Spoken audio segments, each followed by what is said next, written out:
अरे पर भैया, लक्ष्मण रेखा तो खींचते जाओ, तुम्हें अपनी भाभी का जरा भी ख्याल नहीं है। नौकरी से निकाल दूंगा तो पता चल जाएगा। ओ, वो तो मैं जानबूझकर भूल गया था। लक्ष्मण जाते ही भिक्षाम दे, ओ ऋषिवर ले लीजिए फल। पर बाकेलाल, इन फलों के साथ अपनी मूछ मत खा जाना, जो कि तुम्हारे मुंह में घुसी जा रही है। तो मुच्छड़, तो तू घुसने वाला है राक्षसों का राज बनकर, क्योंकि कड़ाके किसी भी समय सीताहरण के लिए आ सकता है। पुत्री, मोटे, हम बंधी हुई भिक्षा नहीं लेते। इस रेखा की परिधि से बाहर आकर भिक्षा दो। नहीं, मैं बाहर नहीं आऊंगी, मुझे पता है कि तुम रावण हो और मुझे उठा कर ले जाओगे। बड़ी आई, कहती है बाहर नहीं आऊंगी आऊंगी। तू बाहर नहीं आएगी तो फिर हम तुझे इस रेखा के परिघ के अंदर आकर उठा ले जाएंगे। हे रावण, जल्दी करो, मेरे पति और भैया लक्ष्मण आते ही होंगे, और अगर वे आ गए तो राम रावण युद्ध यही आरंभ हो जाएगा। अब बाकेलाल साधु का भेष त्याग कर रावण के भेष में आ चुका। पर महाराज, अगर मैंने आपको उठाने की चेष्टा की तो मैं खुद इस दुनिया से उठ जाऊंगा। तो फिर जाओ, मुझे उठाने के लिए अपने 8-10 सैनिकों को साथ लेकर आओ। जल्दी करो रावण। अरे ये क्या बाकेलाल, अभी तक सीता का हरण भागा क्यों नहीं करके भागा क्यों? लगता है हम जल्दी आ गए हैं, हमें थोड़ी देर हिरन ढूंढना चाहिए, वापस चलो। बाकेलाल सैनिकों को बुलाने चला गया, और तभी सीता, मुझे मेरे साथ चलना होगा। अरे बाप रे, ये सीता है या आलू का बोरा? ओ, लगता है बाकेलाल ने इसे ही मुझे उठा लाने को भेज दिया है। वाह, इसने तो मुझे उठा भी लिया है। अब मुझे मदद के लिए चिल्लाना चाहिए, बचाओ बचाओ, हे राम, हे लक्ष्मण। जटायु के रहते भला रावण बचकर कैसे निकल जाता। दुष्ट सीता माता को लेकर कहा जाता है, मुझसे युद्ध कर। जटायु पुत्र, तुम रास्ते से हट जाओ। हरण के दृष्टि में पहले ही विलंब हो चुका है। मुझे पता था कि बाकेलाल चाचा से सीता नहीं उठेगी, और इन वक्त पर राहुल बदल पड़ेगा।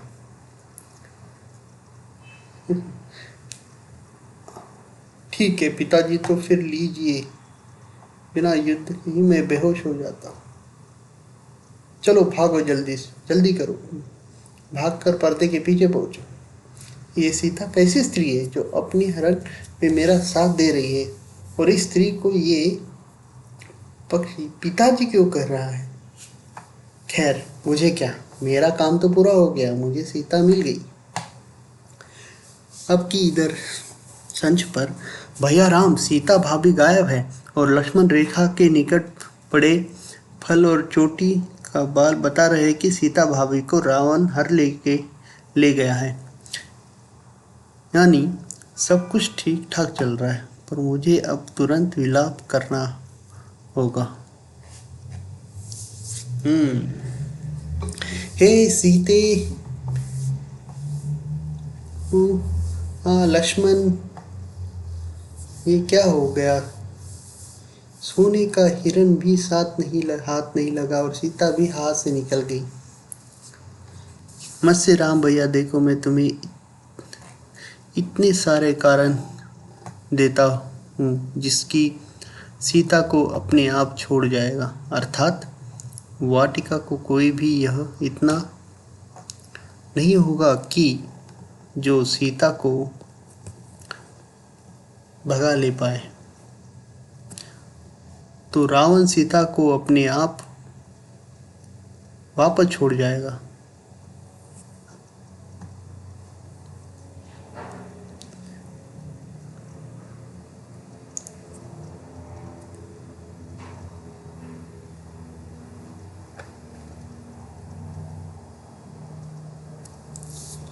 दोनों का बहस बातें होने के पश्चात तभी, अरे बाकेलाल, रावण तुम? हम्म तुम अभी तक यही हो? क्या यही युद्ध का इरादा है? नहीं नहीं, अभी बात ही नहीं बनी। मैं अंदर सीता की खोज में गया था तो ताकि उसे सैनिकों से उठाकर उसका हरण कर सकूं, पर सीता अंदर भी नहीं है और बाहर भी नहीं है। कहीं वो खुद ही तो लंका नहीं चली गई? हे राम, जल्दी जाओ, सीता का पता अब आपको जटायु बता सकता है। चलो लक्ष्मण। जटायु ने देखकर उठ खड़ा हुआ। हे जटायु, तुम्हें जरूर पता होगा सीता कहाँ गई है। माता श्री, उनने तो नया रावण उठा कर ले गया, मगर हमने तो रावण से पूछ लिया है, रावण तो लेकर ही नहीं गया। फिर मुझे नहीं पता, अब मैं फिर से बेहोश हो जाता हूँ। हाय, तब फिर सीता को कौन उठा ले गया? राक्षस कड़ा के सिवा ये हरकत भला कौन कर सकता है? अरे तुम मुझे लेकर कहाँ जा रहे हो? रामलीला में रावण सीता को हर कर पर के पीछे तक ले जाता है, और यहाँ तो असली रावण बाकेलाल भी रथ में कहीं दिखाई नहीं पड़ रहा है। हाँ, मैं रावण नहीं, राक्षस कड़ाके हूँ। इसी के साथ कड़ाके अपने असली रूप में लौट आया। मैंने तुम्हारा अपहरण कर लिया है सीता। अब तुम ज्यादा चीख चिल्ला न सको, इसलिए मुंह पर मैं वस्त्र बांध देता हूँ। आओ, ठहरो, मुझे आभूषण तो फेंक लेने दो। उसके बाद कड़ाके ने विक्रम सिंह को भी अपराधी के साथ बांधकर और चला अपनी बस्ती की ओर। ये सब क्या हो रहा है? इस रामायण में तो राक्षस कड़ाके कहाँ से आ गया? अब हमारी जिंदगी शीघ्र ही दूर हो जाएगी। जामवंत के वेश में महामंत्री और श्री भी बाकेलाल स्वर्णलता सेनापति के साथ महाराज की तलाश करते हुए आखिर उस स्थान पर ही आ पहुंचे जहां जेवर भी उन्हें मिल गए। बाकेलाल, यह एक रथ के पहियों के निशान लगता है। महाराज किसी गहरे संकट में फंस गए। हाय रे, वो संकट भैया और भाभी के स्थान पर मुझ पर क्यों ना आ गया? सेनापति, ये नाटक बंद करो, यहाँ रामलीला नहीं हो रही है। उसके बाद आसपास का पूरा क्षेत्र छान डालने पर भी अब विक्रम सिंह का कुछ पता न चल सका। सेनापति बाकेलाल, हमें तुरंत महल लौटकर इस स्थिति पर विचार विमर्श करके महाराज की खोज का कोई कदम उठाना पड़ेगा। तो फिर आप यह कार्य सेनापति जी के साथ जाकर पूरा करें महामंत्री जी। बाकेला रावण के साथ त्याग कर अपनी असली रूप में लौट आया, क्योंकि मैं अविलंब महाराज की खोज का कार्य इसी जगह से शुरू करना चाहता हूँ। बाकेलाल ठीक कहता है महामंत्री जी, हमारा अचानक वन में जाना ठीक नहीं होगा। सभी शेर पर डरकर छुप जाएंगे।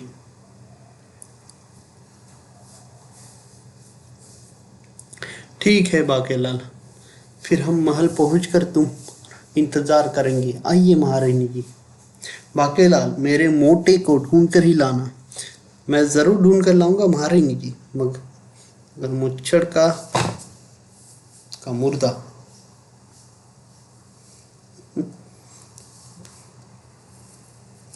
जब फौरन राक्षसों की बस्ती पहुंचना होगा। राक्षस कड़ाके जब राक्षस की बस्ती में पहुंचा तो चहुओर हर्षोल्लास फैल गया। कड़ाके सीता को ले आया। राक्षस राज पेद की प्रसन्नता से झूल उठी। मैं सीता को ले आया हूँ महाराज। कड़ाके, हम तुमसे बेहद प्रसन्न हैं, बोलो। मैं जरा अपनी होने वाली बीवी की शक्ल देख लूं। राजकुमार तानी के ने जैसे ही विक्रम सिंह की घूंघट उलटना चाहा। ठहरो राजकुमार, विवाह के पूर्व अगर किसी ने भी कन्या का मुंह देखा तो वो अंधा हो जाएगा। ओ, मेरे मुंह पर वस्त्र बंधा है बहू, इन्हें कैसे बताओ? अंधा तो क्या, कोई काना भी नहीं होगा। तो फिर विवाह में अब देर कैसी, बोलो। राक्षस राज की ये मानव कन्या है, इसका विवाह कोई मानव पुरोहित ही कर सकता है। यानी कि इस विवाह में दो पुरोहित की जरूरत है, एक राक्षस पुरोहित, दूसरा मानव। तभी इसका मतलब मुझे एक बार फिर विशालगढ़ में के लोगों के कड़ाके निकालने जाना पड़ेगा, यानी पुरोहित को लाने। पुरोहित ले लो मानव पुरोहित, सस्ता, सुंदर और वो टिकाऊ। विवाह करने के लिए पुरोहित हाजिर है। अरे ये पुरोहित तो अपने आप आ गया। तुम्हें यहाँ किसने भेजा? मुझे यहाँ नौकरियां दिलवाने वाली संस्था बाकेलाल दी टट्टी ने भेजा है। श्रीमान बाकेलाल ने? मगर तुमने आंखों पर पट्टी क्यों बांधी है हुई है? क्योंकि बाकेलाल ने मुझे पट्टी बांधने की असल में से देते करके बताया है। क्या उसने ये नहीं बताया कि तुम्हें विवाह कराने कहा जाना है? बोलो। मुझे दक्षिणा से मतलब है, ज़्यादा तो विवाह कराने में जहन्नुम में भी जाने को तैयार हूँ। फिर तो तुम बिल्कुल सही जगह आ गए। मेरा विवाह होने के बाद कड़ाके तुम्हें वही भेज देगा। भला किस तरह से? उस तरह से तुम तो राक्षस हो। यह सारा दृश्य एक चट्टान के पीछे छिपा बाकेलाल भी देखकर प्रसन्न हो रहा था। या वो जियो बेटा बाकेलाल, आखिर तेरा अनुमान ठीक ही निकला कि यहाँ पुरोहित की भी जरूरत पड़ेगी। पुरोहित को लग्न मंडप में ले चलो। ये विवाह अभी के अभी होगा। बोलो दासियों, तुम सीता को मेहंदी लगाकर दुल्हन बनाओ और मैं राक्षसों के पुरोहित को बुलाता हूँ। अगर मैंने अपना घूंघट हटाकर इन्हें अपना चेहरा दिखाया तो मेरी पोल खुलते ही ये मुझे मार डालेंगे।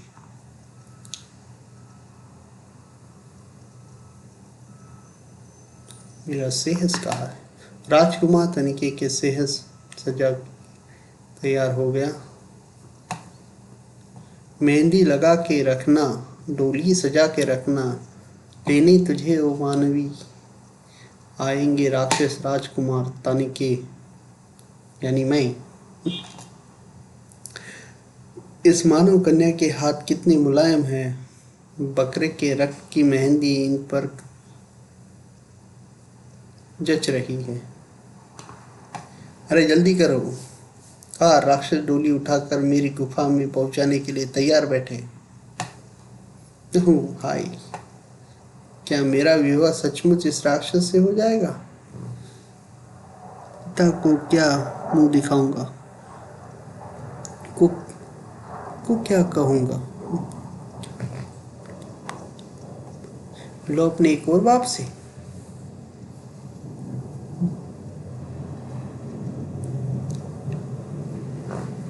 तभी बाकेला प्रसन्नता से घोड़ा दौड़ाए वापस जा रहा था विशालगढ़। चल मेरे घोड़े, टिक टिक टिक, आज मेरे रास्ते का कांटा हमेशा हमेशा के लिए साफ हो जाएगा।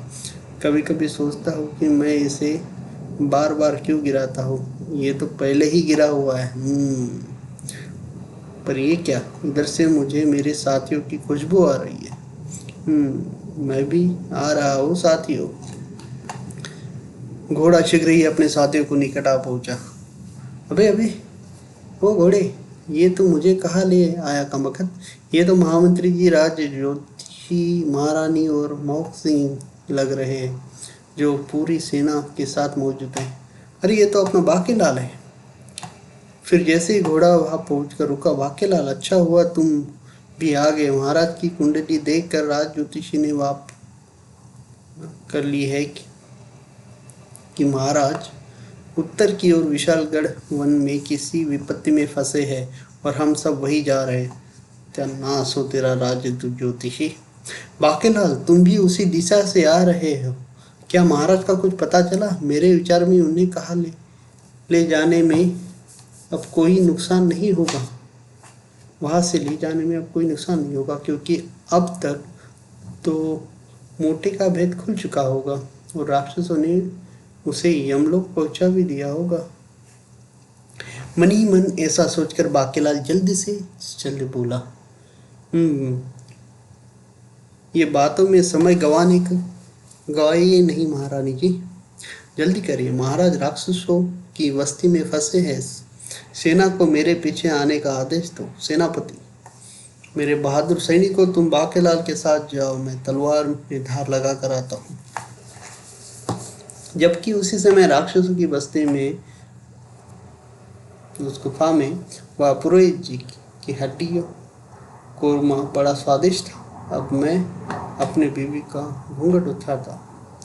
पर्दा है पर्दा, पर्दे के पीछे पर्दा नशी है, पर्दा नशी तो बेपर्दा न कर तू हो। राक्षस मेरा नाम नहीं है।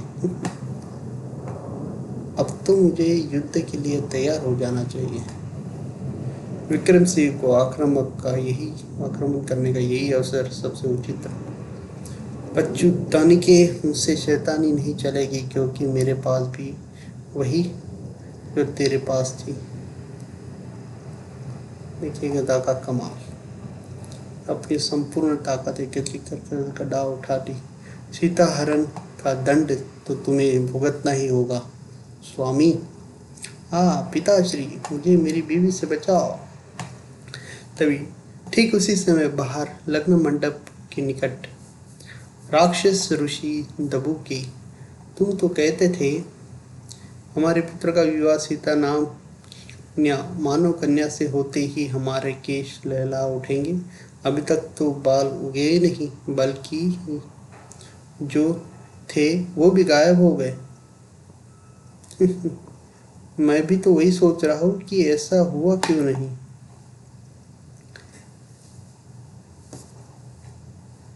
तभी पिताजी हमारे साथ धोखा हो गया, आपकी नाक कट गई है। वो सीता नारी नहीं नर निकला, वो आपने मेरा विवाह नर से कर दिया। क्या?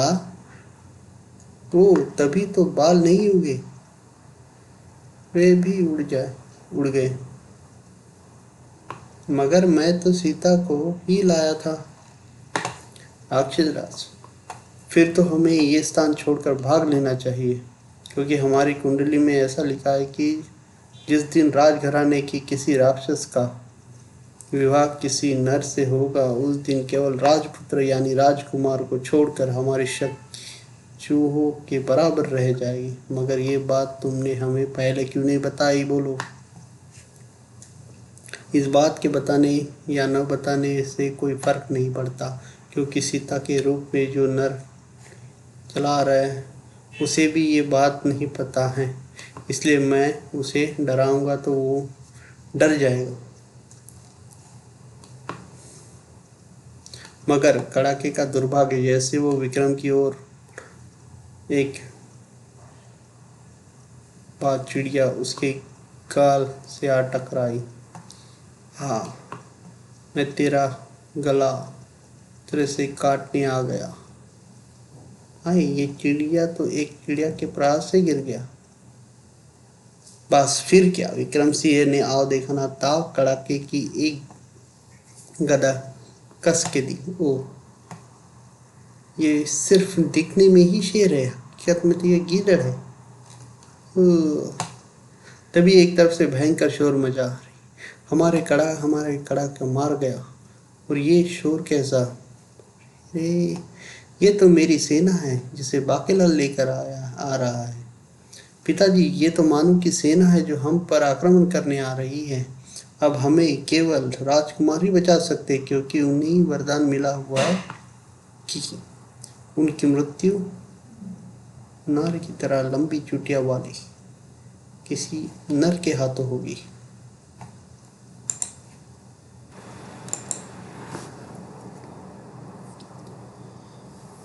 राजकुमार तनिके अपनी गदा तान कर युद्ध के लिए मैदान में उतर गया।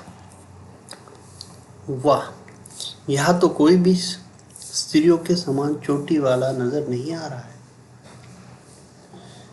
उसकी आधी की तरह चलती गदा के आगे हम तिनकों के समान उड़ जा रहे हैं।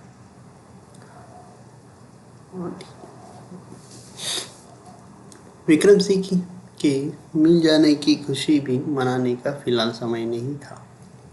बाकेलाल, यहाँ तो खूब सारे राक्षस है, फिर युद्ध अकेला राजकुमार क्यों कर रहा है? इसमें जरूर कोई रहस्य है। पिताश्री,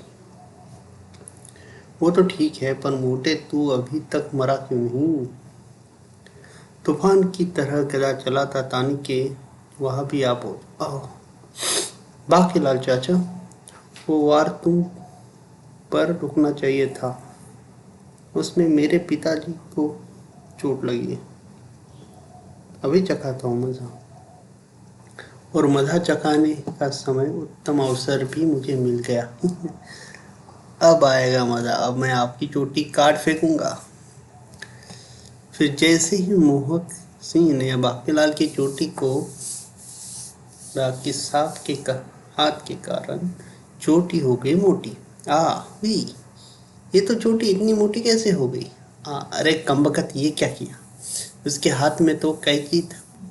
ओ समझा, ये शैतान जरूर मेरी चोटी काटने आया होगा। बाकेलाल की चोटी को क्या हुआ? उसकी चोटी मेरी चोटी से लंबी कैसे हो गई?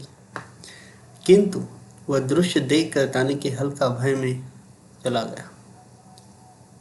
चोटी वाला नर, इसके हाथों मेरी मृत्यु होने का शाप है। अब सबसे पहले इसे ही खत्म करता हूँ। सिर पर खतरा देख बाकेलाल ने बचाव में घुमाई अपनी चोटी। आप बेटे गदाधारी, तूने अभी बाकेलाल की चुटिया की ताकत नहीं देखी। बाकेलाल की चोटी की चोट से तानी के फौरन ही धराशायी हो गया। और फिर बाकेलाल, तुमने तो कमाल ही कर दिया, मगर तुम्हारी चोटी मोटी कैसे हो गई? महारानी जी, मुझे पता था कि इस राक्षस की मृत्यु चोटी की चोट से होनी ही।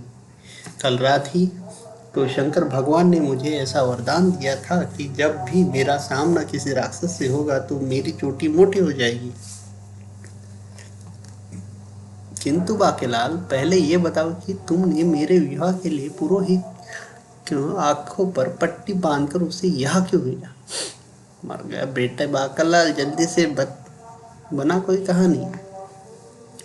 लेकिन इससे पहले कि बाकेलाल कुछ कह पाता, क्षमा, हमें जीवन दान दो, हम पापी अज्ञानी हैं। हमें नहीं पता था कि आप मानव इतने समझदार हैं। समझदार न होते तो नर को सीता बनकर यहाँ न भेज देते। आपको तो ये भी पता चल गया था कि राजकुमार की मृत्यु किसी चोटी वाला के हाथों होगी, मगर आपको ये बात कहाँ से पता चली कि आप राजकुमार का विवाह किसी नर से हो गया तो हमारी शक्ति चूहे के समान क्षीण हो जाएगी? बोलो। इतनी देर में तो बाकेलाल भी अपने बचाव की कहानी सोच चुका था। महाराज, मुझे शंकर भगवान ने स्वप्न में बताया कि रानी स्वर्णलता सीता बनने वाली है, तब उन पर एक गहरा संकट आने वाला है। तब मैंने योजना बनाई कि साधु का रूप धर कर सीता आपको बनाए। अगर मैं ऐसा न करता तो महारानी जी और आपका क्या होता?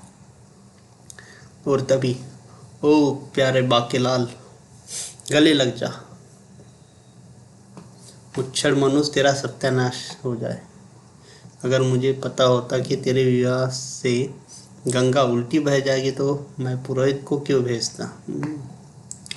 उसके बाद भविष्य में कोई शैतान राक्षसों को न करने की चेतावनी देकर विक्रम सिंह ने राक्षसों को भी क्षमा कर दिया और सब प्रसन्नता मुद्रा में विशालगढ़ की ओर लौट चले, जहां आगे की रामलीला का मंचन अभी किया जाना था।